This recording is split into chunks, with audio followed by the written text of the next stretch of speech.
తెలంగాణ ముఖ్యమంత్రి రేవంత్ రెడ్డి ముఖ్యమంత్రి పదవిని తీసుకొని 2 సంవత్సరాలు అయింది. ఒక్క సంవత్సరం నాకు అవకాశం ఇవ్వండి, అభివృద్ధి ఏంటేటో చేసి చూపిస్తానా. నేను కూడా ఆయనకు పూర్తి మద్దతుగా సీఎం కాకముందు, సీఎం అయిన తర్వాత ఒక 10-15 స్టేట్మెంట్స్ ఇవ్వడం మీరు చూశారు. 7-8 సార్లు ఆయనతో కలిసి అనేక సలహాలు ఇచ్చి రాష్ట్ర అభివృద్ధి కొరకు, ప్రజల అభివృద్ధి కొరకు ఏం చేస్తే అప్పుల నుంచి బయటపడతామని చెప్పాం.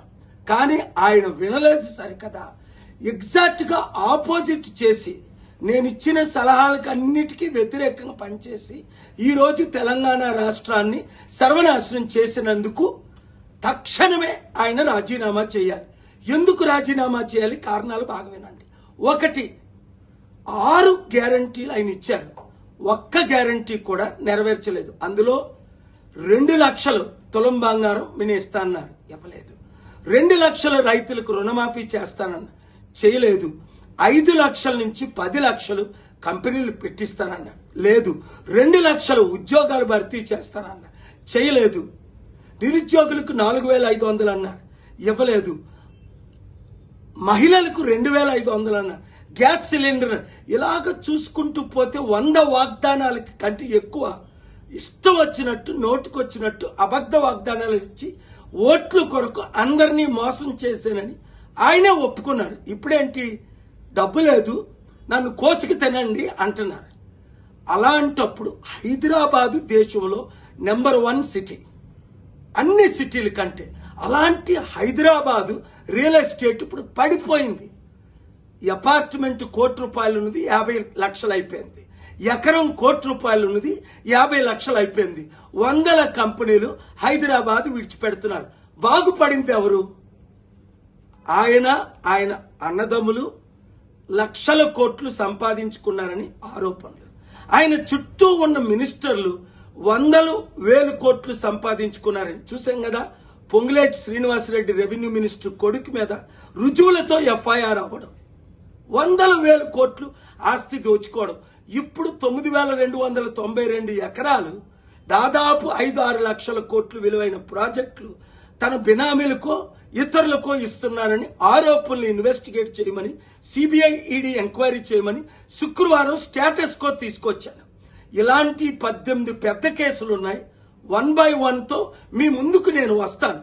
ఆయన మారాలని ప్రార్థించాను. 7-8 సార్లు కలిశాను. మిమ్మల్ని అందరినీ ప్రార్థించమన్నాను.